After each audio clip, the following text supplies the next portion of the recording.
Orient bell tiles studio से आप देख रहे हैं एबीपी न्यूज। नमस्कार, मैं हूं चित्रा त्रिपाठी। शाम के 5 बजने वाले हैं। एबीपी न्यूज पर वक्त है सबसे बड़े डिबेट शो महादंगल का। अहमदाबाद में पिछले हफ्ते हुए विमान हादसे से देश अभी उबरा भी नहीं था कि कल देश के 2 अलग अलग राज्यों में 2 और बड़े हादसे हो गए। उत्तराखंड में केदारनाथ के पास गौरीकुंड में एक हेलीकॉप्टर क्रैश हो गया, जिसमें पायलट और 6 श्रद्धालुओं की मौत हो गई। केदारनाथ में पूजा के बाद ये श्रद्धालु वापस गुप्तकाशी बेस पर जाने के लिए आर्यन एविएशन के हेलीकॉप्टर में सवार हुए थे, लेकिन गुप्तकाशी पहुंचने से पहले ही बीच रास्ते में हेलीकॉप्टर क्रैश हो गया। उधर पुणे के नजदीक इंद्रायणी नदी पर बना एक पुराना पुल अचानक टूट गया। इस हादसे में 4 लोगों की मौत हो गई, जबकि 50 से ज्यादा लोग घायल हैं, जिसको लेकर विपक्ष सरकार पर हमलावर है। अगर ये कहें कि जून हादसों का महीना बन गया है तो फिर गलत नहीं होगा। पिछले 15 दिनों के दौरान 5 बड़े हादसे हुए हैं। इनमें बेंगलुरु में भगदड़, मुंबई में ट्रेन से हादसा, मनाली में जिपलाइन हादसा भी शामिल है। इन हादसों में कुल मिलाकर 296 लोगों की मौत हो गई। आखिर हमारे देश में लोगों की सुरक्षा भगवान भरोसे क्यों है? लोगों की जान की कोई कीमत क्यों नहीं है? कई बार हादसों का संकेत भी मिलता है, लेकिन उसको लेकर कोई एक्शन नहीं लिया जाता। आखिर ऐसा क्यों है? सवाल यह भी है कि हादसों के आगे सिस्टम, सरकार बेबस क्यों दिखाई देते हैं? आज महादंगल में पूछेंगे कई सवाल, लेकिन उसके पहले एक रिपोर्ट दिखाते हैं आपको। बयानों के दौर भी इस मामले को लेकर किस तरह से जारी है।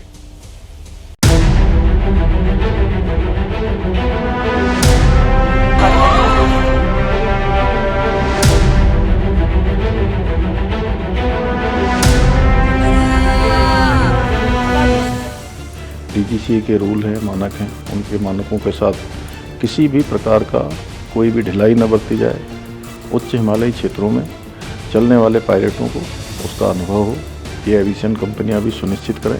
और जो इस घटना में दोषी हैं, जिनके कारण से घटना हुई है, उनको तत्काल उनके खिलाफ सख्त कार्रवाई की जाए। पूरी तरह दोषी ठहराता हूँ निजीकरण, प्राइवेटाइजेशन। उनमें जो पूंजीपतियों मित्रों को देने का शौक है ना, पूंजीपति, वो सुरक्षा और संरक्षा पर ध्यान कम देते हैं। उनकी ध्यान ज्यादा कमाई पे रहता है। ये क्या 7 लोगों को लूट लेके चलने लायक हेलीकॉप्टर था या नहीं? ये कुछ हेलिकॉप्टर आप भी चलाइएगा अच्छी, जिसमें ना मरे लोग, गॅरंटी दे के चलाइए। कालच्या दुर्घटनेची जबाबदारी अजितदादा पवार पालकमंत्री म्हणून आपण घेणार आहात का, की झटकून टाकणार आहात? हर मुद्दे पर राजनीति नहीं करना चाहिए। कलकत्ता में पोस्ता फ्लाईओवर टूट चुका था, तब वो बोले थे, नरेंद्र मोदी जी आकर बोले थे एक्ट ऑफ गॉड नहीं, एक्ट ऑफ फ्रॉड है। तो अभी ये महाराष्ट्र में ब्रिज गिर रहा है, गुजरात में वो नेग्लिजेंसी मेंटेनेंस का वो फ्लाइट गिर रहा है, तो सारे कई ऐसा सब हो रहा है। तो नरेंद्र मोदी जी की अभी यही बोलेंगे एक्ट ऑफ गॉड नहीं है, एक्ट ऑफ फ्रॉड है। पहली बार क्रैश नहीं हुआ है, लगातार कुछ दिनों में कितने क्रैश में कितने लोगों की जान गई। आखिर मानक और नियम का पालन कौन कराएगा?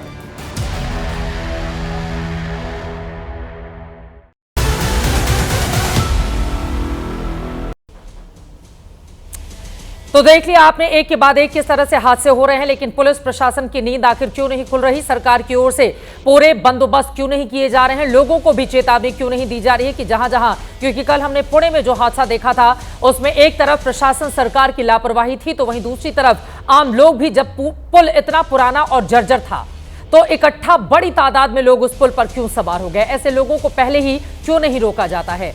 आपकी जिंदगी बेहद कीमती है और मौजूदा वक्त में जिस तरह के हालात हैं, तमाम बातों का एहतियातन ख्याल आपको खुद भी रखना होगा।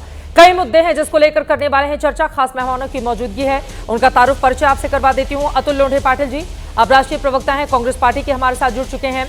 संगीत रागी जी, राजनीतिक विश्लेषक हैं, हमारे साथ मौजूद हैं। अनुराग भदौरिया जी, प्रवक्ता समाजवादी पार्टी के हमारे साथ जुड़ चुके हैं। राजीव रंजन जी, प्रवक्ता जेडीयू के, आपको टीवी स्क्रीन पर दिखाई दे रहे हैं।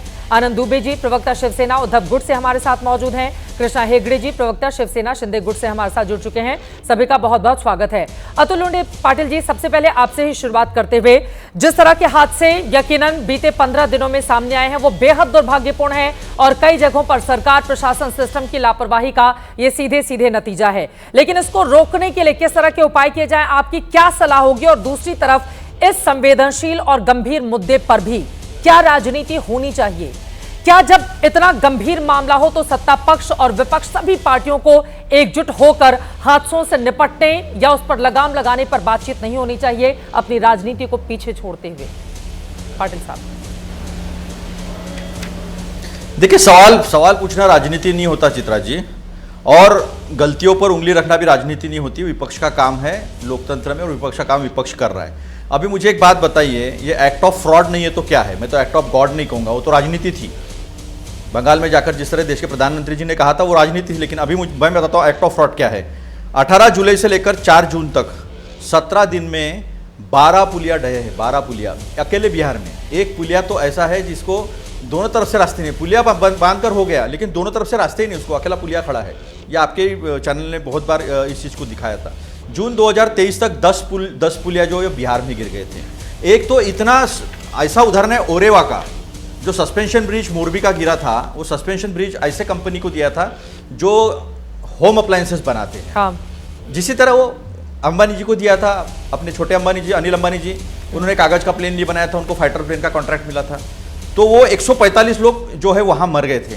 आप बताइए मुझे, ऐसे 40 से 50 फ्लाईओवर जो है वो गिरे हैं, कई लोगों का उसमें कई लोगों की मृत्यु हुई है। और महाराष्ट्र के ब्रिज में 2024 में महाराष्ट्र के यही ब्रिज जो है कल का मावल का, उसको पैसे सैंक्शन किए गए थे रिपेयर के लिए। मालूम था वो जर्जर पुलिया है, लोहे का पुलिया है, उसके लिए पैसे सैंक्शन हुए थे। सवाल यही खड़े हो रहे कि पैसे सैंक्शन हुए थे तो उसका रिपेयर 2024 में हुआ या नहीं हुआ? जर्जर था तो इतने लोग वो पुलिया पर कैसे चले गए? करीब 50 से 60 लोग बह गए थे। नसीब अच्छा था लोगों का कि 6 लोगों की डेथ हुई है। मेरे पास 6 का फिगर है, ये लोग 4-5 बोल रहे हैं, मेरे पास 6 का फिगर है देर रात तक। और बाकी लोगों को बचाने में हमें कामयाबी आई, वो अच्छी बात है। बहुत अच्छा काम किया रेस्क्यू टीम ने, SDRF ने। तो सवाल ये खड़े होते हैं कि ये भ्रष्टाचार का खुला उल्लंघन होते हुए लोगों को सजाएं क्यों नहीं होती है? लोगों को आप अकाउंटेबल क्यों नहीं पकड़ते हो? बिल्कुल। आपने मोरबी के कॉन्ट्रैक्टर को, पटेल को तो अरेस्ट कर लिया, ठीक है, लेकिन ये कैसा कॉन्ट्रैक्ट दिया गया? जो होम अप्लायंसेस बनाता है उस व्यक्ति को कॉन्ट्रैक्ट ब्रिज मेंटेनेंस का कॉन्ट्रैक्ट कैसे दिया गया?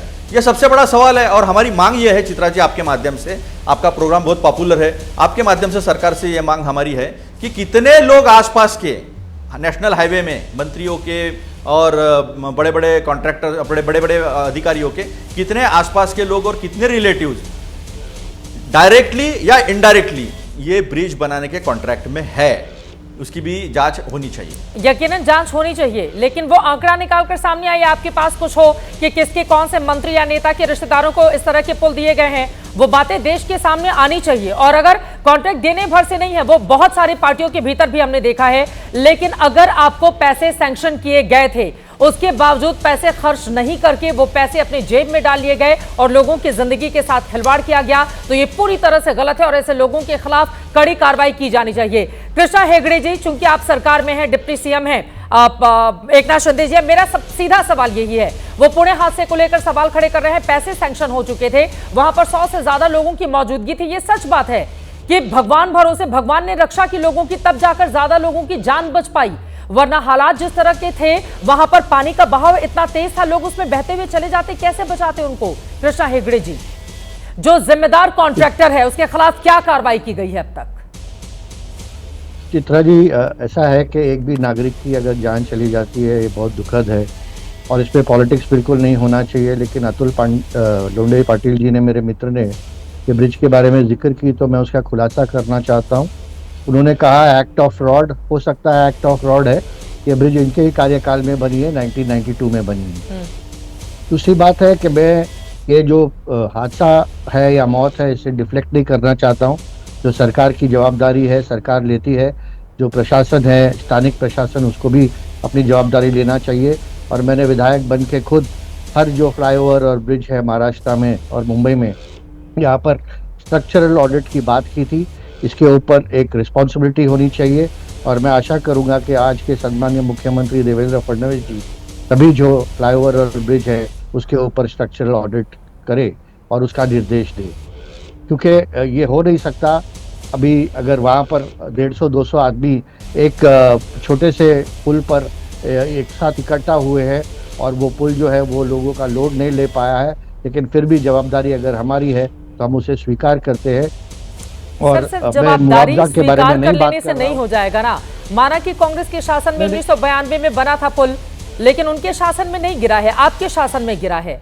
और पुल की रखरखाव कंपनी की जिम्मेदारी है कि उस पर जो पैसे उसको सैंक्शन किए गए हैं वो खर्च करे, और उससे भी ज्यादा एहतियातन तौर पर यहां पर लोगों को खड़ा करना था, ताकि बड़ी तादाद में जो आम नागरिक है उसको तो नहीं पता ना कि आपने वहां पर जर्जर पुल बनाकर खड़ा करके रखा हुआ। वो तो मान के चलेगा कि लोहे का पुल है तो बहुत मजबूत होगा। चढ़ गए थे 100 से ज्यादा लोग, उसके बाद क्या हाल हुआ वो तस्वीरों में हम देख पा रहे हैं। अब कांग्रेस के शासन में पुल बना था तो उसको अब बीजेपी या फिर शिंदे गुट के लोग भी नहीं ठीक करवाएंगे। रखरखाव की जिम्मेदारी होती है ना। हम अंग्रेजों, एक सेकंड में आ रही हूं, इस देश के भीतर अंग्रेजों के जमाने के बहुत सारे पुल हैं और बहुत सारे पुल आज भी जिंदा है, अपनी ठीक ठाक पोजीशन में है। नहीं हुआ ना वहां पे भ्रष्टाचार उस समय। दुर्भाग्यपूर्ण स्थिति थी कि हम लोग गुलाम थे, लेकिन वो जो बना कर गए, आज भी बहुत जगहों पर उस तरह की तस्वीर हमें देखने को मिलती है जहां पर पुल बिल्कुल सही तरीके से काम कर रहे हैं। और कांग्रेस के शासन में बना, आप नहीं काम करेंगे तो फिर पुल का यही हाल होगा। कृष्णा हेगड़े जी, आप कैसे पीछा छुड़ा सकते हैं इस बात से?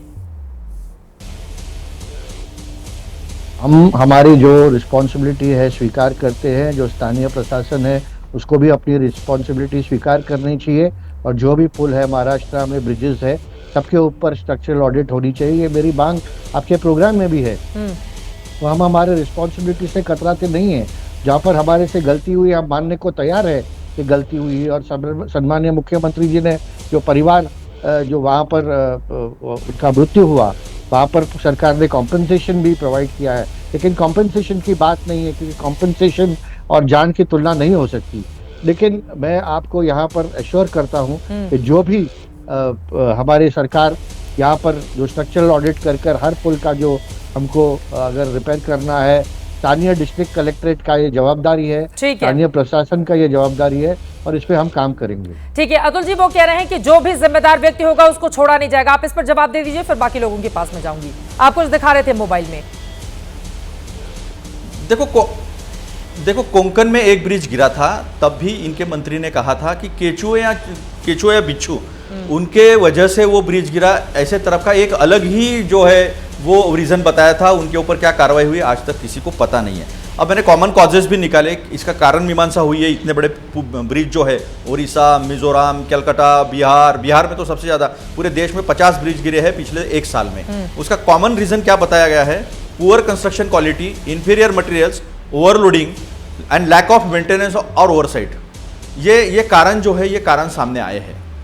अब सजा ही नहीं होती। इतने ट्रेन के एक्सीडेंट हुए हैं, बाइक से चल के हमारे मंत्री जो है वो रील बना लेते, लेकिन क्या कार्रवाई हुई बताएं। बीजेपी का तो प्रवक्ता आ ही नहीं रहा है। जब से सवाल देना है, जवाब देना है, तो बीजेपी का कोई प्रवक्ता ही नहीं है। सरकार के तो लोग कोई बैठे कारण हुए हैं ना किसी को जवाब पता देने ही नहीं के लिए। किसी के ऊपर क्या कार्रवाई हुई है। डिप्टी सीएम है, पूर्व मुख्यमंत्री भी रहे हैं, बैठे हुए हैं, उनके प्रवक्ता यहाँ पर जवाब देने के लिए। जवाब मांगा जाएगा ना भारतीय जनता पार्टी से। स्क्रीन पर नहीं है तो क्या हुआ, आवाज तो जा ही रही है उन लोगों तक। संगीत रागी जी बैठे हुए हैं हमेशा डिफेंड करने के लिए, भारतीय जनता पार्टी को आते हैं। बताइए संगीत रागी जी, अब सवाल पूछा जा रहा है, लगातार एक के बाद एक हादसे हो रहे हैं, उनको रोकने के लिए गंभीर प्रयास क्यों नहीं किए जा रहे हैं? संगीत रागी जी,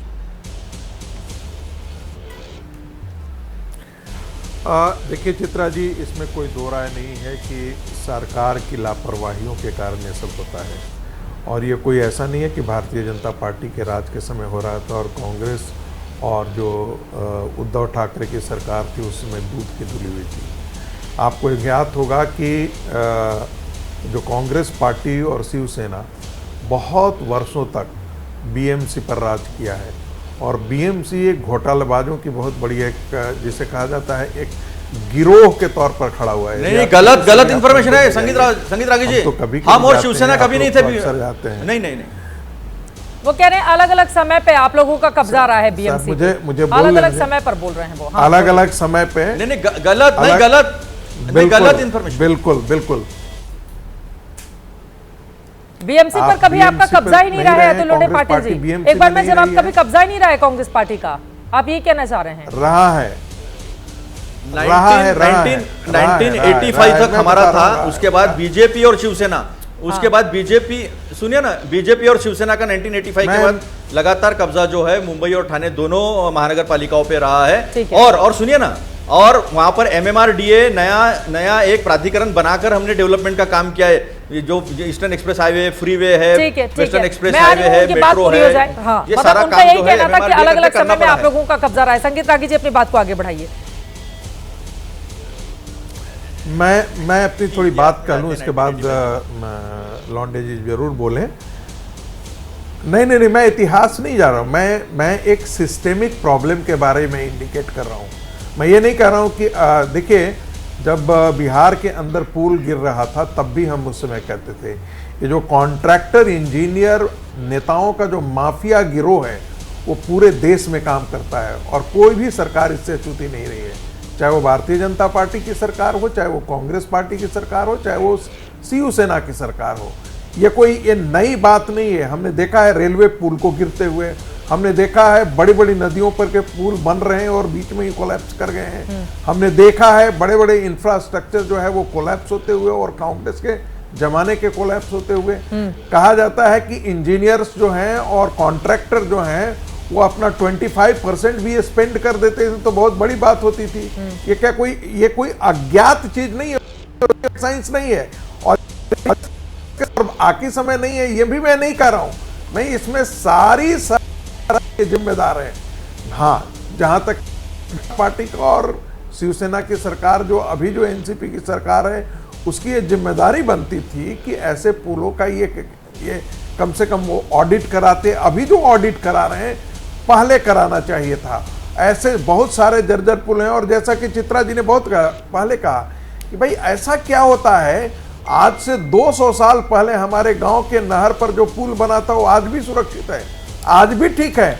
और जो आज से 10 साल पहले और 92 में जो पुल बना है उसको जंग खा गया है पूरी तरीके से। अरे भाई, तो उसका आज जो पुल बनाते हैं उसकी हम एक एज लिमिट, एज ऑडिट कराते हैं या हम उसका एक ढंग से भविष्यवाणी करते हैं कि भाई ये पुल कब तक चलेगा, उसमें कितना रख रखाव होगा, कब रख रखाव होगा। इस पुल के बारे में भी ये बात थी कि पूरा ये जंग लगा हुआ है, जंग खाया हुआ है। इसके बावजूद मैं ये नहीं कह रहा कि जो लोग चले गए उनका ये दोष है, लेकिन लोगों को भी नहीं जाना चाहिए था, ये जानते हुए कि जब ये रिस्की है, इस ढंग से इसमें समस्याएं हैं, तो हमें भी उस ओर ध्यान देना चाहिए कि हम ऐसे पुल पर नहीं जाते तो ज्यादा बेहतर होता। लेकिन फिर भी मैं मानता हूं कि सरकार का दोष है। सरकार को कायदे से चाहिए कि ऐसी सारी पुलों का वो ऑडिट कराते हैं। अब जो करा रहे हैं वो पहले कराया होता। बिल्कुल, एक चीज बताइए, तो उनको रोकने की व्यवस्था की जानी चाहिए थी ना। पुल पर अगर एक साथ इतने लोग सवार हो रहे हैं तो रोकने की व्यवस्था की जानी चाहिए थी। लेकिन यहाँ पर मैं देख रही हूँ, दरअसल जिस तरह से मौतें हो रही हैं उस हादसे को लेकर ये हमारी चर्चा है और यहाँ पर अपने दर्शकों की थोड़ा और विस्तार देते हैं। 10 सेकंड और बोल लेता हूँ। बोलिए। मुंबई में जब भी जल भराव होता है तो भारतीय जनता पार्टी जब सरकार में नहीं होती है तो उद्धव को कोस रही होती है और कांग्रेस पार्टी को कोस रही होती है।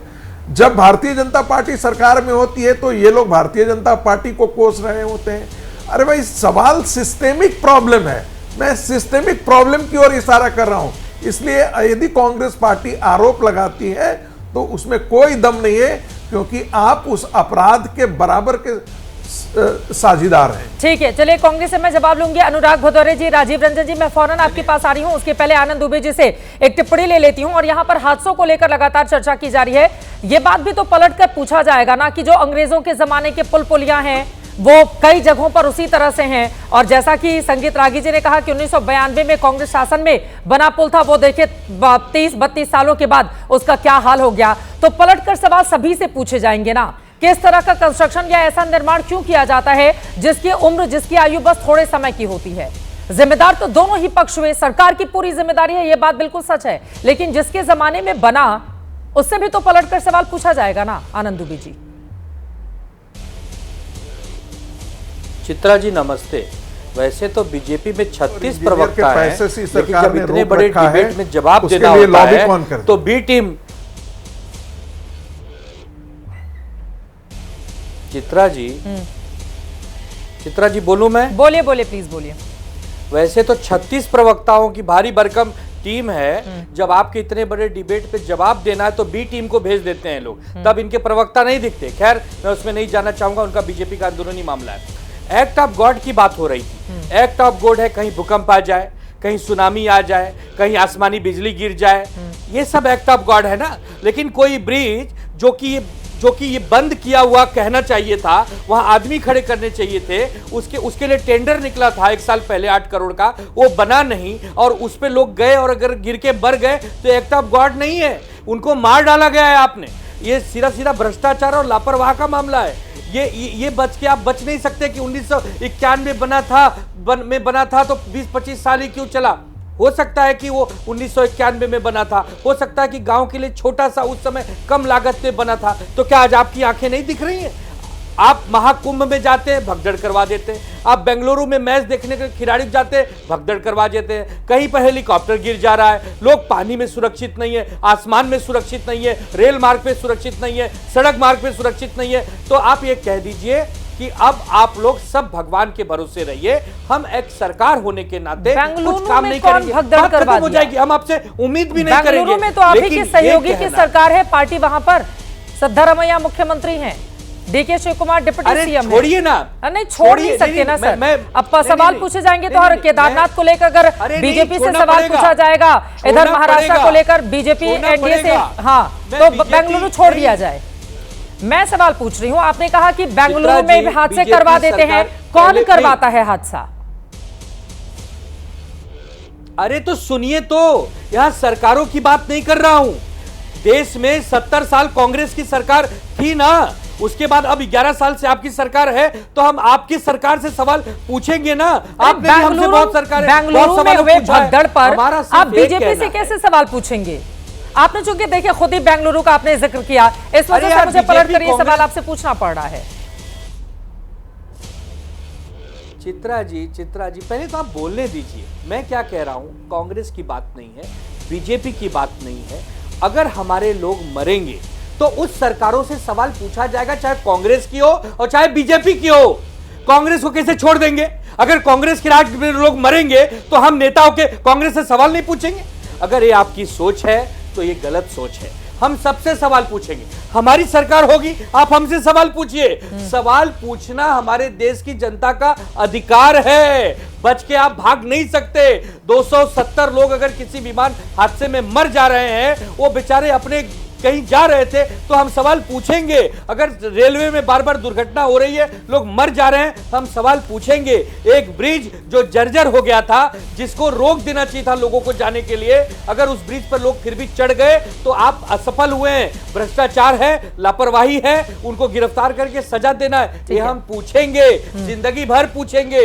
हम सरकार में आते हैं जिम्मेदार बन के, लापरवाह बन के नहीं। और कांग्रेस से भी पूछेंगे, बीजेपी से भी पूछेंगे, शिवसेना से भी पूछेंगे।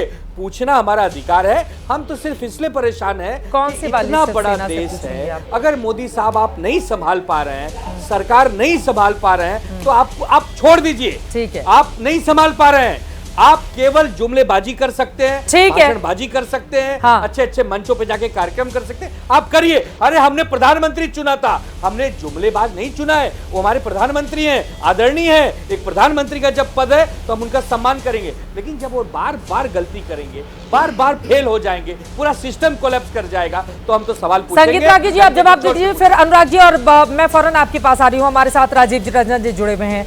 संगीत रागी जी हाथ उठा रहे थे, जवाब दीजिए। आज चूंकि बीजेपी के प्रवक्ता नहीं है, तो रागी साहब आपको ही जवाब देना है। चित्रा जी, मैं बीजेपी के तरफ से जवाब नहीं दूंगा, मेरी जो एक अपने नागरिक के नाते मैं जवाब दे रहा हूं।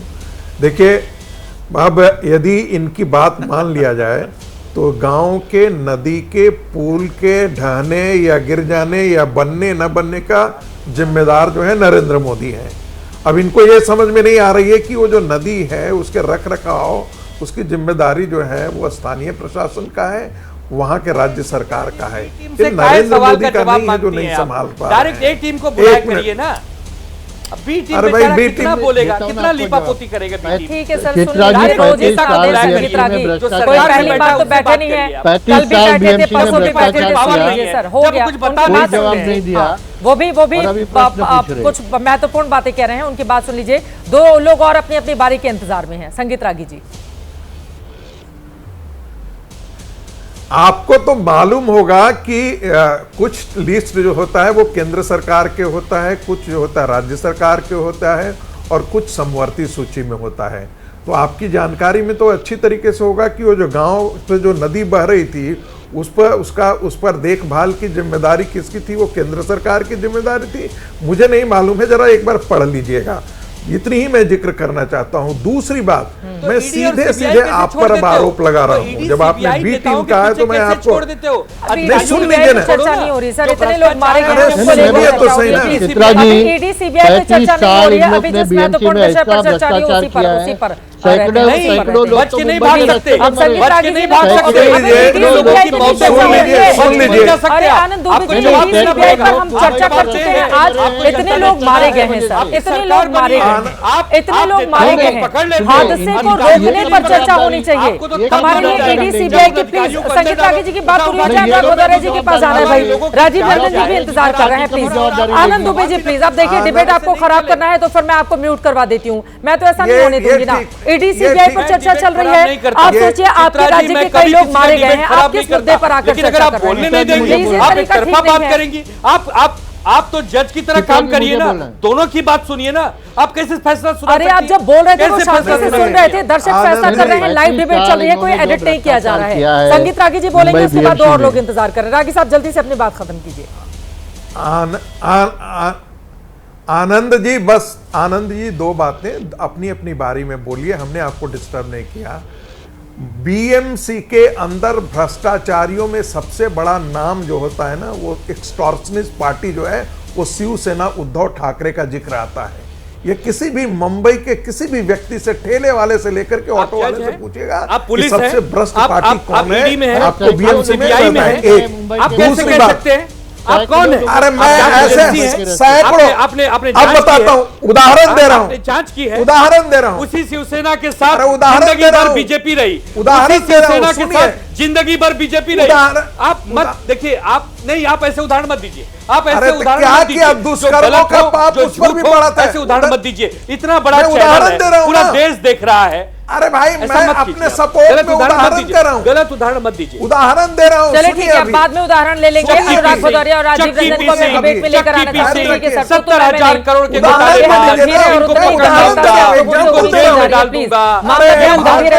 अनुराग भदौरिया जी, मैं आपके पास आऊंगी, उसके पहले राजीव रंजन का मैं पहले जिक्र कर लेना चाहूंगी, क्योंकि बिहार की सरकार के रहते हुए वहां पर कई पुल गिरे हैं, कांग्रेस पार्टी की ओर से ये आरोप लगाए गए हैं। राजीव रंजन जी बात कर रहे हैं, आप इतनी देर से बैठा रखा है। नहीं ठीक है, अनुराग जी को जाने दीजिए। ये अनुराग जी इतना टैंट्रम्स ऑन एयर नहीं दिखाना चाहिए। अगर आप ही के सहयोगी कांग्रेस पार्टी के राजीव रंजन से सवाल पूछ रहे हैं, प्लीज आप सुनिए मेरी बात। अनुराग भदौरिया जी, आनंद दुबे जी कहाँ के हैं? महाराष्ट्र के हैं। पुल पर चर्चा हो रही है, पहले उनके पास जाएंगे। कांग्रेस पार्टी राष्ट्रीय पार्टी है, वो सवाल उठा रही है। सबसे पहले अतुल जी से मैंने सवाल पूछा, राजीव रंजन जी से अतुल जी ने कांग्रेस पार्टी के सवाल पूछा, तो ये मेरी जिम्मेदारी है राजीव रंजन से सवाल पूछने की। इतना सब प्लीज, ये इतना एक्ट ठीक नहीं लगता है। मेरी बात सुनिए, पहले मेरी बात सुनिए। नहीं पता नहीं आप लोगों को क्या हो गया सर, अपने आप को क्या ही समझते हैं अनुराग भदौरिया, ये बहुत गलत बात है। मेरी बात नहीं, मेरी बात सुनिए। देश की तीसरी नंबर की पार्टी को आप इंतजार कराएंगे 22 मिनट तक, और आप राजीव मैं बिल्कुल इंतजार करवाऊंगी। राजीव रंजन जी आपके पास आते हुए बिल्कुल ये धमकी नहीं चलेगी। राजीव रंजन जी, बिहार में क्यों पुल टूट रहे हैं, इतने गिर रहे हैं? कांग्रेस पार्टी ने जो सवाल पूछा है उस पर जवाब दीजिए। ये ऑन एयर धमकी मुझे देना कतई नहीं चलेगा, और जिसको जाना है डिबेट से वो जा सकता है। मैं तीसरे नंबर या पहले नंबर की पार्टी को इंतजार नहीं करवाना चाहती हूं, लेकिन जिससे जो सवाल पूछा जाएगा जवाब उसी से लूंगी ना। और ऑन एयर बैठकर एंकर को धमकी देना, अनुराग भदौरिया जी, ये कहीं और कीजिएगा प्लीज, ये तरीका ठीक नहीं है। राजीव रंजन जी, आपसे सवाल पूछा गया था, प्लीज ये धमकी कहीं और, ये धमकी कहीं और, ये धमकी कहीं और। अनुराग भदौरिया जी, कहीं और। कोई आईना नहीं है सर, दर्शक फैसला करेंगे, लाइव बैठे हुए हैं, दर्शकों को फैसला करने दें। चित्रा त्रिपाठी या अनुराग भदौरिया महत्वपूर्ण नहीं है, मुद्दा महत्वपूर्ण है। राजीव रंजन जी, बिहार में क्यों गिर रहे हैं पुल इतने सारे? बिहार में राजीव रंजन जी, देखिए चित्रा जी, मैं बोल नहीं पा रहा हूं इसलिए कि ये तो लगातार शोर शराबा कर रहे हैं। बोलिए। देखिए, सबसे पहली बात तो ये, अगर सवाल खड़े होते हैं तो सवालों का जवाब तो देना ही होगा। अगर राज्य सरकार के आधारभूत संरचना के क्षेत्र में अभूतपूर्व विस्तार की हम चर्चा करते हैं, तो जहां कमियां थी उसे भी स्वीकार किया राज्य सरकार ने, और नीतीश कुमार जी ने कहा इन जर्जर पुलों को लेकर ऑडिट कराना और मॉनिटरिंग पॉलिसी, दो बड़े फैसले हुए। और उन फैसलों के साथ अगर हम बिहार के पिछले 20 वर्षों का अभूतपूर्व विस्तार देखेंगे तो जो जर्जर पुल अगर गिरे भी हैं तो उन पुलों से इंसानी जानें नहीं गई हैं। वो पुल रखरखाव के अभाव में या वो आम लोगों के चलने के काम में नहीं आ रहे थे, वो गिरे, फिर भी वो हमारी नैतिक जवाबदेही थी इसलिए कि उसका परिचालन अस्थायी तौर पर बंद नहीं किया गया था। तो उन जर्जर पुलों के लिए सोशल ऑडिट, उनके ऑडिट और साथ साथ मॉनिटरिंग पॉलिसी का ऐलान हुआ। लेकिन मैं एक बात जरूर कहना चाहूँगा, ये साहस सबके अंदर पैदा होना चाहिए कि अगर कमियां हैं तो आपको उसे स्वीकार करना होगा। अब वायनाड, आज कांग्रेस और समाजवादी पार्टी या इस पैनल में जो भी इंडिया ब्लॉक के लोग हैं, वजह क्या थी? उस भूस्खलन की वजह से 257 लोगों की मौतें हुई।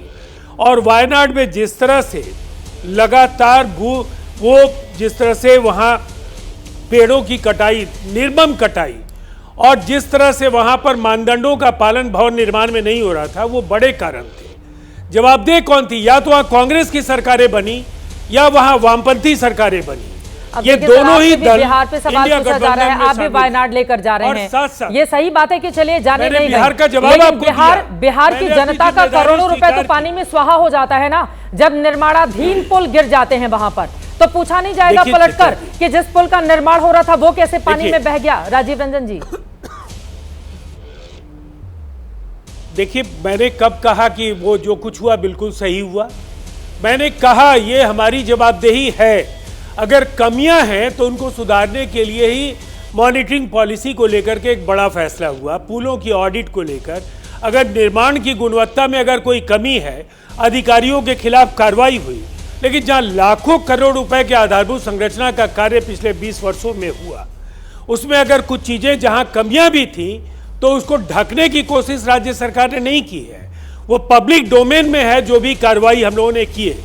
लेकिन मैं अभी सुन रहा था, उद्धव ठाकरे गुट के प्रवक्ता को भी सुन रहा था, समाजवादी पार्टी के प्रवक्ता का भी आचरण मेरी समझ से परे है कि लगातार शोरगुल और शोर शराबा उनकी आदत बन गई है। लेकिन मैं एक बात कहूंगा, क्या वायनाड या कर्नाटक देश के महत्वपूर्ण जो दुर्घटनाएं देश की हैं उसमें नहीं शामिल है?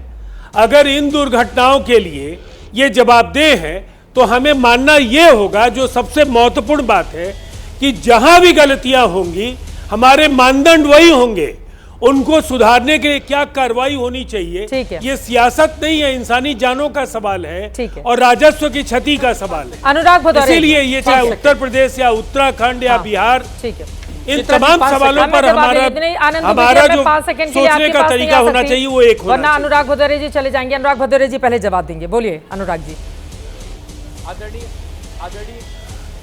देखिए, आपने कहा कि एंकर को धमकाते हैं, यही एंकर है ना जो कहते थे 5 सीटें आई हैं, कितना टाइम लोगे? तब टाइम मांगते थे तो 5 सीट गिनाते थे, यही एंकर। आज एंकर को मैंने बता दिया कि मेरी 43 सीटें हैं तो करें, एंकर को धमकाओगे, यही एंकर है ना। इसलिए अब छोड़िए, अब मैं दूसरी बात करता हूं। सवाल ये नहीं है, सवाल ये है कि आप भारतीय जनता पार्टी जब सत्ता में आने को थी 2014 में, तो भारतीय जनता पार्टी क्या कहती थी? आरोप लगाती थी, भ्रष्टाचार का आरोप लगाती थी कि बहुत भ्रष्टाचार है। तो आप भ्रष्टाचार, जब बहुत भ्रष्टाचार है तो जनता ने भारतीय जनता पार्टी को चुन लिया। अब भारतीय जनता पार्टी जब भी फंसती है या भारतीय जनता पार्टी की सरकार में भ्रष्टाचार बढ़ा हुआ है, जहां पे सिस्टम काम नहीं कर रहा है, तो उनके प्रवक्ता ही गायब हो जाते हैं। तो प्रवक्ता की जगह सी टीम भेज देते हैं। बी टीम तो छोड़िए, बी टीम क्या आएगी, सी टीम आती है। सी टीम डिफेंड करना चाहती है तो सी टीम डिफेंड तो कर नहीं पा रही। भाई क्या डिफेंड करोगे आप? कहां आदमी सुरक्षित, कहां बता दीजिए आप? ट्रेन में क्या हादसे नहीं हो रहे हैं लगातार? ट्रेन में कहीं देखो तो किस तरह की ट्रेन की हालत बना रखी है। बैंगलोर हादसे पर कुछ बोलिएगा। टूटी फूटी ट्रेन आप भेज देते हैं आप।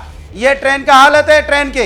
दूसरी हालत आप सुन लीजिए, मैं बता रहा हूं आपको। अगर जहाज से जाना चाहते हैं तो आपको पता ही है जहाज में एसी नहीं चल रहा है, एसी नहीं चल रहा है। अरे अभी तो आपके बीच में बोला नहीं था मैं। बंगलुरु हादसे के लिए मुख्यमंत्री का इस्तीफा मांगेंगे, चिल्लाने लग गए। वामपंथी सरकार से सवाल पूछेंगे। वायनाड की दुर्घटना के लिए आप अज्ञानी बन गए, चिल्लाना बंद कर ज्ञान दे रहे थे, हम लोग भी चिल्लाना बंद कर देंगे। अनुराग भदौरिया, मैंने आपका इलाज ढूंढ लिया है। जिस दिन चिल्लाना बंद कर दीजिएगा, शोर शराबे में अच्छा। हमारा भी यकीन नहीं है। अरे चुप हो जाइए, पुल आपके यहाँ बहुत ज्यादा गिरते हैं, थोड़ी शर्म करो, मुंह पे शर्म है कि नहीं? कितने पुल गिरे हैं? गिनाओ आपको बिहार में। मैं तो बोल रहा हूँ कि अगर जरा भी नैतिकता बची हम भी है चिल्लाएंगे। अरे तो जनता की मदद कीजिए, हमें मत आईना दिखाइए, जनता की मदद कीजिए। बात कर लीजिए। अरे बात नहीं कर पाओगे आप, यार कानून व्यवस्था की हालत बिहार में देख लीजिए आप। वायनाड के कमाल कर रहे हैं आप। वायनाड यहाँ तो पुल के अलावा पुल ही पुल गिर रहे हैं। लेफ्ट की सरकार हो गया पुल गिरने वाली सरकार, और आप कहाँ चले गए? केवल सियासत, यही आप यही जब हम लोग के साथ में थे, नौटंकी करना, बस यही काम है आपका। जब लोग बोलना शुरू करें आपका कोलाहल और शोरगुल पुल गिर रहा है, जाओ जाओ, अरे जाइए पुल आप अराजकता के प्रतीक होते जा रहे हैं। पुल गिर रहे हैं, पुल पे इलाज कराइए, आप अराजकता के प्रतीक होते जा रहे हैं। पुल गिर रहे हैं बिहार में, पुल गिर रहे हैं, जाइए जाइए। मैं आपके पास अनुराग जी की बात कर रहे हैं, बोलिए अनुराग भदौरिया जी। हाँ देखिए आपने देखा होगा अब इनकी लाचारी और इनकी भ्रष्टाचार का केस मुलायम इनके बीच में बोला नहीं तो कहते अब आईना दिखाएंगे। मुलायम सिंह आपके बीच में बोला ही नहीं, भ्रष्टाचार का केस आपके बीच में बोला ही नहीं, ना मैं रागी के बीच में बोला। जवाब दीजिएगा एक बार, अनुराग भदौरिया की बात हो जाए, बाकी लोग बेइज्जत कर रहे हैं। अगर चित्रा जी ऐसे ही करा, ठीक है, बोलिए बोलिए बोलिए। आज आपकी सजा यही है कि आवाज बंद करने की हिम्मत जुटाइए ना। हमें तो हमारी सजा नहीं है, हमारी सजा नहीं है, आप अपना आचरण दिखा रहे हैं। आपका जो बीजेपी के साथ जाने से आचरण बदला है वो दिखा रहे हैं आप, हमारा नहीं है। आप अपना आचरण दिखा रहे हैं कि आपका यही आचरण है, एक दिन बोलना आचरण है। हम लोग चाहते हैं कि बंद हो, एक दिन कानून व्यवस्था लोगों की जिंदगी बचाइए। अच्छी बातें कही है। यहाँ पर उन्होंने चिट्ठी लिखी है प्रधानमंत्री नरेंद्र मोदी को, जिसमें उत्तराखंड में हुए केदारनाथ हेलीकॉप्टर हादसे पर उन्होंने बहुत सारे सवालों को जन्म दिया है। मैं अपनी बात बोल पाऊंगा कि नहीं, आप जनता के सामने उठा सकते हैं अनुराग भदौरिया जी। मैं अपनी बात, कौन सी बी टीम है, कौन सी सी टीम है, कौन क्या करे, उस पर मैं उठा रहा हूं ना, तो आप आपके सांसद ने कितने अच्छे सवाल अरे बोलने दीजिए ना भाई। अरे अरे मुझे बोलने दीजिए, आप उनकी आवाज कम करोगे तब तो बोल पाएंगे। अगर आपने एजेंडा चलाया है कि नहीं बोलने देना, आवाज कम कर दीजिए। मैं तो उनके बीच में नहीं बोला था, मैं तो उनके बीच में नहीं बोला था। अनुराग भदौरिया से आवाज बंद कीजिए, फटे बात की तरह बोल रहे थे, इसीलिए हम लोग चुप हो जाओ। लगातार आप बोल रहे थे, नॉन स्टॉप बोल रहे थे की बात खत्म हो जाए, बाकी लोग भी इंतजार कर रहे हैं। आनंद दुबे भी अनुराग भदौरिया आपसे बहुत परेशान हो गए हैं, वो भी अपना सर पकड़ के बैठे हुए हैं। अनुराग भदौरिया की बात हो जाए उसके बाद आ रही है आनंद दुबे जी, बोलिए। आप ही के इंडिया गठबंधन के हैं वो, बोलिए। मैं उनके बीच में नहीं बोला था, नहीं वो दरअसल में आज वो मानसिक संतुलन खो गए हैं, उनके बीच में मैंने बोला नहीं था, शायद वो कहीं और है मुद्दे पर। देखिए मैंने इनसे बोला आज सुरक्षित कहाँ है जहाज में, आप जा रहे हो जहाज पे, जहाज का एक्सीडेंट हो रहा है, आप 275 लोगों की जाने गई है ना। कई बार जहाज में एसी नहीं चल रहा है ठीक से, खराब मौसम है तो हेलीकॉप्टर उड़ क्यों रहा है भाई? क्या जिम्मेदारी सरकार की कुछ नहीं है? खराब मौसम में हेलीकॉप्टर हो रहा है, लगातार एक्सीडेंट हेलीकॉप्टर के हो रहे हैं, कितने लोगों की मौतें हो गई? मुंबई ट्रेन हादसा में कितने लोगों की मौतें हुई हैं? आप सोचिए 8 मई को उत्तरकाशी में हेलीकॉप्टर का एक्सीडेंट हुआ, 5 लोगों की मौत हुई। फिर उसके तुरंत बाद 12 मई को बद्रीनाथ में हेलीपैड पे चॉपर का जो ब्लेड है वो वाहन से फंस जाता है, सोचिए आप। फिर 17 मई केदारनाथ में जो हेलीकॉप्टर एम्बुलेंस है वो क्रैश लैंडिंग होती है, और 7 जून को किस तरह से रोड पे लैंडिंग हो जाती है। ये हालत हो रही है, उसके बावजूद आप कह रहे हो सवाल मत उठाओ। और जो पुणे का तो आपको बता रहे हैं, पुणे में जो इंद्राणी नदी पे जिस तरह से 20 लोग डूबे हैं, सवाल है कि आपकी सरकार में लगातार हादसे हो रहे हैं, और ट्रेन हादसे कितने गिनाओगे आप? रेल मंत्री इस्तीफा तो छोड़ो, इस जमाने में अजीब सा एक प्रचलन चला है, अगर यहाँ प्लेन क्रैश होता है तो मंत्री इस्तीफा नहीं देता है, ट्रेन एक्सीडेंट हो रहा है तो मंत्री इस्तीफा नहीं देता है। यहाँ पे लोगों की जान जाती, चाहे कुंभ के मेले में जाए, 37 लोगों को इन्होंने बताया था, बीबीसी की रिपोर्ट आई है, यहाँ पे 82 लोगों की जान जाने की बात आई है भगदड़ में।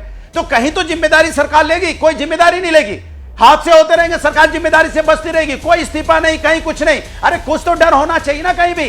जिस तरह से हमारे यहाँ पे हुआ था, यहाँ पहलगांव में, क्या इंक्वायरी में बताइए किस लोगों की जिम्मेदारी ठहराई गई? 26 लोगों का मांग का सिंदूर उजड़ा, किनकी कमजोरी की वजह से लोग अंदर घुस गए थे। अब जिससे प्लेन क्रैश हुआ किसकी जिम्मेदारी तय होगी? ट्रेन हादसा होता है किसकी जिम्मेदारी तय होगी? बताइए आप। रोड हादसा हो रहा है किसकी जिम्मेदारी तय होगी? कहीं तो जिम्मेदारी तय होगी ना। पुल हादसा हो रहा है कहीं तो जिम्मेदारी तय होगी ना। लोगों की मौतें हो रही है, आम आदमी मर रहा है ना।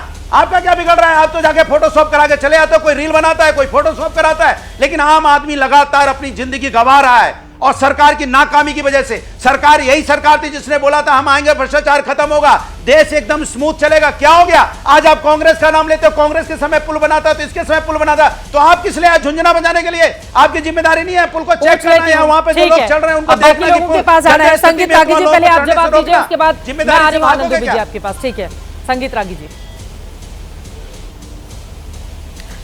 देखिए अनुराग भदौरिया से उम्मीद नहीं की जा सकती है कि किसी डिबेट में फैक्ट के आधार पर कोई डिबेट को कंट्रीब्यूट कर सके। तो वो चिल्लाना और एक जैसे होता है ना, एक बच्चा जो होता है क्वेश्चन कुछ पूछिए उत्तर वही देगा जो रट करके आया हो। अनुराग भदौरिया की हालत लगभग वैसे ही रहती है, हर डिबेट में वही बात। कोई नहीं, अनुराग भदौरिया पर एक चीज में जिक्र जरूर मुद्दे पर आ जाते हैं। हाँ। कि जो मुद्दे पर आ जाते हैं। एक मिनट सुन लो। अनुराग भदौरिया ने अरे मुद्दे बताओ कितने? अरे मैंने तो डेट सही बताया, मैंने हेलीकॉप्टर बता दे, डेट सही मैंने बताया, तो तुमसे पूछा हुआ मैंने डेट सही बताया। आप बताओ कितने प्लेन क्रैश हुए लास्ट 7 दिन में? मुझे बताओ लास्ट 1 महीने में कितने प्लेन क्रैश हुए? बताइए कितने हेलीकॉप्टर क्रैश हुए? बताइए आपको मालूम है? 1 साल में कितने ट्रेन हादसे हुए मालूम है आपको? कितने लोगों की जाने गई हैं? कुछ मालूम नहीं है। चले या तो मुंबई बोलोगे हम प्रोफेसर हैं, प्रोफेसर को ये भी नहीं मालूम है कितने ट्रेन हादसे हुए। अच्छा बताइए मुंबई ट्रेन में कितने लोगों की मौत हुई अभी गिरने से? बताइए कितने लोगों की मौत हुई मुंबई ट्रेन में गिरने से? कितने लोगों की मौतें हुई जरा बताइए। मैं इनको ज्ञान दे दूं ना, ये जो रटी टाइप बातें बोल रहे हैं इनसे पूछिए मुंबई ट्रेन में अभी गिरने से कितने लोगों की मौतें हुई? ठीक है सर, कुछ मालूम है नहीं। चले बीजेपी की सी टीम बन के, क्यों हम कौन है? बोले हम सी है। अनुराग भदौरिया जी एक सेकंड सर, ये सी टीम का क्या मतलब है? एक सेकंड वाले कहां गए? नहीं, ये सी टीम का क्या मतलब है? अनुराग भदौरिया जी, सी टीम का क्या मतलब है? सी टीम का क्या मतलब? अरे ना ये बी फुल फॉर्म बताइए क्या मतलब है? मैं अपनी बात बोल रहा हूं। संगीत रागी जी, ये बहुत सीरियस मामला है। अनुराग भदौरिया जी, सी टीम का क्या मतलब है? जवाब दीजिए पहले आप, उसके बाद मैं आगे बढ़ूंगी। अरे सी होता है जैसे ए है, नहीं, ये ऐसे नहीं चलेगा। अनुराग भदौरिया जी ऐसे नहीं, ऐसे नहीं, मेरी बात सुनिए, ऐसे नहीं, अरे आप नहीं, ऐसे नहीं अनुराग भदौरिया जी, ऐसे नहीं अनुराग भदौरिया जी, ये तरीका बहुत गलत है। अरे जवाब पूछना चाह रहे हैं, सी टीम का जवाब दे रहा हूं ना, क्या गलत है? मैंने कोई गलत बोला क्या? ए टीम होती है प्रवक्ता, बी टीम होती है उनके सपोर्टर, सी टीम होती है जो कहीं नहीं है, बस मुंह उठाए चले आए बोलने के लिए। हमको बोलना है बीजेपी की तरफ से, तो उनका कहीं कोई अस्तित्व नहीं होता है, लेकिन बोलेंगे बीजेपी के लिए। कमाल है भाई, आप तय कर दीजिए। आप अनुराग भदौरिया बता दें कि चित्रा त्रिपाठी को अपने डिबेट में किसको बुलाना है, वो बुला लूंगी, फिर मैं उसी के हिसाब से जो आपको सूट करेगा। अनुराग भदौरिया जी, आप लोगों को अंदाजा होता है लाइव डिबेट में बैठकर, अनुराग जी आपको इस मामले में गंभीरता से सोचना चाहिए। दर्शक आपको लेकर क्या राय व्यक्त करता है ये जानना चाहिए आपको। ए, बी या सी टीम वो हमारे देश के हैं, रोज आपके साथ डिबेट पर बैठते हैं, हर रोज डिबेट पर बैठते हैं। और अनुराग भदौरिया जी 43 सीटें आपके गठबंधन में आ गई हैं, इतना घमंड ठीक नहीं है। अनुराग जी, जो सांसद आपके जीते हुए हैं आप उनके लिए मुसीबत खड़ा कर देंगे इस तरह का अहंकार दिखाकर। सर बिल्कुल, जनता जिसको चुनेगी वो सरकार में आ जाएंगे, और जो सरकार में आएगा जनता का फैसला सिर माथे पर। लेकिन अभी तो बीजेपी है ना सरकार में, तो स्वागत कीजिए सर उसका, जनता का फैसला सिर माथे पर। अनुराग भदौरिया जी प्लीज, ये अहंकार ठीक नहीं है। आप अपने ही सांसदों के लिए मुसीबत खड़ा कर देंगे इतना अहंकार दिखाकर। अरे मेरा अहंकार नहीं है, ठीक है अनुराग जी। संगीत रागी जी आप पहले जवाब देंगे, फिर आनंद विजय कृष्णा हेगड़े जी अतुल लोंढे पाटिल जी में आ रही आपके पास। संगीत रागी जी पहले जवाब देंगे। संगीत रागी सर, संगीत रागी जी बोलिए। देखिए चित्रा जी, पहली बात तो हास्य कलाकार के बारे में बहुत ज्यादा गंभीरता से टिप्पणी नहीं करनी चाहिए, तो उनको छोड़ दीजिए। रही बात जो उत्तराखंड के अंदर जो हुआ है और जो आजकल जो एविएशन सेक्टर में है, हम एक चीज़ देख रहे हैं कि कॉमर्शलाइजेशन जो है वो बहुत बड़ा एक आपदा लेकर के आया है। आप देखते होंगे कि आप इंडिगो के विमान पर चढ़ते हैं, विमान उतरता है, कायदे से प्रोटोकॉल के अनुसार उसका चेक होना चाहिए, लेकिन तुरंत आप देखते हैं कि एक सवारी उतर रही है और दूसरी सवारी जैसे बस के अंदर हुआ करता था वैसे ही हम देखते हैं फ्लाइट के अंदर भी आजकल होने लगा है। आप देखेंगे कि पहले जो होता था उत्तराखंड के अंदर जो है वो जितने भी प्लेन क्रैश हुए हैं, एक चीज निकल करके आई है, वो खराब मौसम के। एक कहा जाता है कि जो उत्तराखंड के अंदर जो केदारनाथ बद्रीनाथ वाला है वो एक विंडो की तरह है यदि आप आम दिनों में भी आप चलेंगे तो आपको फ्लाइट के पायलट को ध्यान रखना होता है कि दो पहाड़ियों के बीच में आप जा रहे हैं, आपको बहुत प्रोटेक्शन लेना पड़ता है। अब ऐसी स्थिति में खास करके इस समय जब मौसम अनिश्चित होता है, वैसी स्थिति में कॉमर्शलाइजेशन के कारण जितनी प्रिकॉशन होना चाहिए वो नहीं हो रही है, और मुझे लगता है कि डीजीसीए को इस बारे में ध्यान देना चाहिए, प्यूनिटिव एक्शन लेना चाहिए एविएशन कंपनी जो कि इसको हवाई को ऑपरेट कर रही है। इस पर कोई कोताही नहीं होनी चाहिए, क्योंकि आप पैसे कमाने के धंधे के कारण जो है इस प्रकार से लोगों की जान की आप कीमत नहीं समझ रहे हैं और जाने जा रही हैं। हेलीकॉप्टर क्रैश हो रहा है, कम से कम 6 हेलीकॉप्टर क्रैश किया है इस सीजन के अंदर। तो यह वाकई लोगों को डराएगा कि भाई हम इस चीज से जाएं या नहीं जाएं। और इसका सीधा सीधा कारण है, दो चीजें होती, एक तो टेक्निकल प्रॉब्लम हुआ, दूसरा मानवीयकृत हुआ। यह मानवीयकृत आपदा है जिसके लिए लोगों को जिम्मेदार ठहराया जाना चाहिए।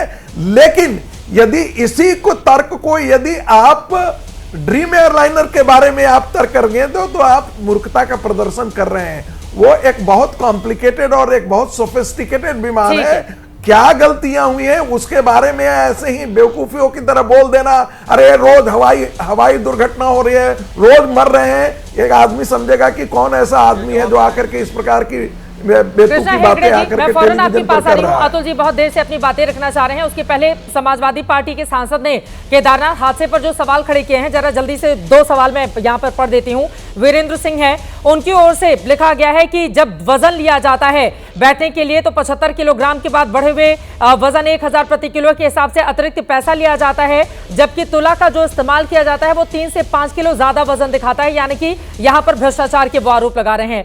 इसके अलावा वो कहते हैं कि सिंगल इंजन के हेलीकॉप्टर चलाए जाते हैं जो बेहद खतरनाक है। आगे वो लिख रहे हैं कि यात्री सुविधा का कोई ध्यान प्राइवेट एयरलाइंस द्वारा नहीं रखा जाता, न ही दर्शनार्थियों के साथ उचित व्यवहार किया जाता है। ये महत्वपूर्ण सवाल है और सरकार की जिम्मेदारी है कि इन मुद्दों को वो एड्रेस करे, क्योंकि केदारनाथ में ऐसा हो रहा है, वहां पर तुरंत फ्लाई किया जाता है, जबकि इसकी इजाजत जो नियम कायदे कानून है वो नहीं देते हैं। लेकिन अब मैं सीधे अतुल जी आपके पास आते हुए, देखिए जब हादसों की बात होती है हर एक पार्टी को गंभीरता से उस पर अपनी बात रखनी चाहिए। अब अगर हादसे पर आप भारतीय जनता पार्टी को घेरेंगे तो उसी भगदड़ को लेकर वो लोग बेंगलुरु को लेकर आप पर सवाल दागेंगे। क्या कुछ ऐसे मुद्दे नहीं होते हैं जो इन तमाम बातों से परे, क्योंकि इसमें इंसानी जानें जा रही हैं और ज्यादातर वजह लापरवाही है। बिल्कुल चित्रा जी, हमारे यहाँ रिस्पॉन्सिबिलिटी बेंगलुरु में फिक्स की गई है, हमने जिम्मेदारी ली है, अधिकारियों पे जो इमीडिएट रिस्पॉन्सिबल थे उनके ऊपर कार्रवाई की गई है। ऐसी कोई भी कार्रवाई बीजेपी के शासन में कहीं भी नहीं होती, क्योंकि बीजेपी का ये स्टेटेड प्रिंसिपल है। हमारे यहाँ इस्तीफे नहीं होते, हमारे यहाँ भ्रष्टाचार के आरोप हो, हमारे ऊपर भ्रष्टाचार के आरोप सिद्ध हो। बेंगलुरु की बात कर रहे थे आप, रेड्डी ब्रदर्स सबको पता है, फिर भी हमारे यहाँ कोई इस्तीफे होते नहीं है। यहाँ पर महाराष्ट्र में भी कई आरोप हुए, सिद्ध भी हुए, लेकिन किसी के ऊपर कोई कार्रवाई नहीं होती। मैं भी एक उदाहरण और देता हूँ। मार्च 2024 से बिहार में अगुवानी से सतलजगंज ब्रिज 3 बार कोलैप्स हुआ, अप्रैल 2022 और जून 2023 के बीच में 3 बार कोलैप्स हुआ ये ब्रिज, कोई एक्शन नहीं है। हसदेव जंगल काटा जा रहा है, कोयले के लिए काटा जा रहा है, अदानी जी को दिया गया है, उसी के लिए छत्तीसगढ़ की सरकार पे क्या क्या आरोप किए थे पता है।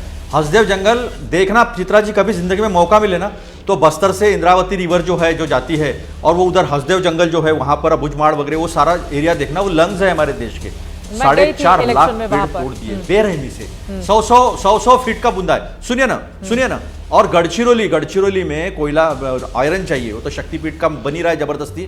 दो हमारे यहाँ समृद्धि महामार्ग है, आज उद्घाटन हुआ, कल पुलिया गिर गया, वहां पर पुलियों को गड्ढे गिर गए बड़े बड़े। समृद्धि महामार्ग जहाँ 150 की स्पीड से गाड़ियां चलती है, वहां पहले कल किया है देवेंद्र फडणवीस जी ने उसका उद्घाटन, दूसरे दिन वहां पर बड़े बड़े गड्ढे हो गए। ये सारी चीजें सामने आई है। गढ़चिरौली में 1.5 लाख पेड़ काटने का क्लियरेंस दिया। मैं नहीं, एक बहुत अहम मुद्दा रखना चाहता हूं, गवर्नमेंट की बात छोड़ दीजिए, बीजेपी कांग्रेस की बात छोड़ दीजिए। हमारे वक्त नरेंद्र मोदी जी ने कहा था जयंती टैक्स, एनवायरमेंटल इंपैक्ट असेसमेंट, ये 2000 के बाद आई हुई कंसेप्ट है कि कोई भी प्रोजेक्ट अगर करना है तो आपको इको सेंसिटिव जोन और एनवायरमेंटल इंपैक्ट क्या हो सकता है वो करना जरूरी होता है, जिसको ईए असेसमेंट कहते हैं। वो बंद कर दिया गया है। आज आप देखिए सोनम वांगचुक और हसदेव जंगल में 1-1 लाख लोग भरी जाड़े में हाड़ कपकपाटी ठंड में बैठे रहे, लेकिन और पैदल चलकर आए जनता बिल्कुल, से। आपके महत्वपूर्ण सवाल है सब। वक्त मेरे पास बहुत कम है, इस वजह से कृष्णा हेगड़े जी, आनंद दुबे जी की टिप्पणी लेनी है। हेगड़े साहब पहले आप, उन्होंने सीधे बीजेपी पर, आपकी सरकार पर, शिंदे गुट पर सवाल उठाए हैं। चित्रा जी, एक भी अगर जान जाती है तो हमारी सरकार जवाबदारी लेती है। अभी निजी एयरलाइंस जो एयर इंडिया है उसमें जान गई है, जो बेल हेलीकॉप्टर है, ये सब निजी कंपनी है, फिर भी सरकार जान लेती है। हम इससे कतराते नहीं हैं। लेकिन अगर बोइंग का आप रिकॉर्ड देख लीजिए, 530 एक्सीडेंट हुए ऑलमोस्ट, और 5800 जाने गए। तो बोइंग को भी कहाँ पर रिस्पॉन्सिबिलिटी लेना होगा, जो निजी कंपनी है हेलीकॉप्टर और प्लेन चलाते हैं, उनको भी कहाँ पर रिस्पॉन्सिबिलिटी लेना होगा। जैसे सरकार रिस्पॉन्सिबिलिटी लेती है, तो ऐसे जो कैजुअलिटी होती है वो सरकार की वजह से नहीं होती है। कभी कभी जो प्राइवेट कंपनीज है उनको अपना मेंटेनेंस सरकार रेगुलेटरी कर सकती है। जैसे फूड ड्रग्स एडमिनिस्ट्रेशन है, हम वहाँ पर FDA नियंत्रण रख रही है।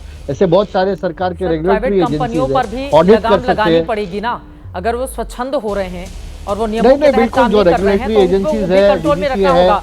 क्लोजिंग कमेंट आनंद दुबे जी, बिल्कुल। जल्दी से क्या करना चाहिए सरकार को ताकि हादसे रुक जाएं या ना हो? तो चित्रा जी, ये तो प्रवचन जैसी बातें कर रहे हैं सरकार में बैठे लोग कि नहीं, सरकार की तो कोई गलती नहीं है, प्राइवेट लोगों की गलती है। अब 100 लोग किसी ब्रिज पे चढ़ जाएंगे तो ब्रिज तो गिर ही जाएगा, हम क्या करें। इतनी लाचारी, इतना लापरवाही, इतना बड़ा भ्रष्टाचार, क्या इसीलिए आए थे? अरे जवाबदेही तय करोगे, आप वर्तमान में बैठे हो, आप सरकार में बैठे हो, आपको बताना चाहिए क्या हमारी कमियों से, हमारी गलतियों से हादसे हो रहे हैं, हमारी वजह से लोगों की जाने जा रही है। उस पर अंकुश लगाइए, कार्रवाई करिए, लोगों को जेलों में डालिए। 3-3, 4-4 साल से इंजीनियरों और कॉन्ट्रैक्टरों के थोड़ी सी बरसात में जल जमाव करवा देते हो, कोई साफ सफाई नहीं रखते हो, नाले की सफाई नहीं करते हो, ईडी और सीबीआई का दुरुपयोग करके धन्यवाद हमारे साथ चर्चा का हिस्सा बनने के लिए। हादसे लगातार हो रहे हैं और उस पर लगाम लगाने की जिम्मेदारी सरकार की है, सिस्टम की है, स्थानीय स्तर पर लोगों की है, और ये बहुत जरूरी हो जा रहा है कि इस तरह के हादसों को बेहद गंभीरता से लिया जाए। इस मुद्दे पर राजनीति नहीं होनी चाहिए, क्योंकि हादसा कोई पार्टी, कोई रिलीजन, कोई जाति या धर्म देखकर नहीं होता है। बहुत जरूरी हो जाता है कि हादसों को लेकर कम से कम एक संजीदा रुख तमाम पार्टियों की ओर से दिखाई जाए और राह उस दिशा में तय की जाए कि ऐसे हादसों को होने से कैसे रोका जाए। ये सत्ता पक्ष की भी जिम्मेदारी है, विपक्ष की जिम्मेदारी है, और आम लोगों से भी ये गुजारिश है कि जहां पर भारी भीड़ हो, जहां पर हादसा हो सकता हो, जहां पर भगदड़ की स्थिति आपको आंखों के सामने दिखाई दे रही हो, उस जगह का हिस्सा आप कतई नहीं बने।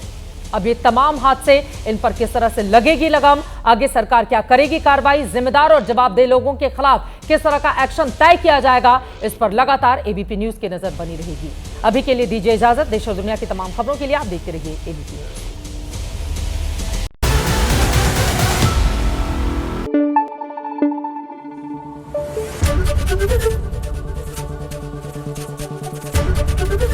एबीपी न्यूज आपको रखे आगे।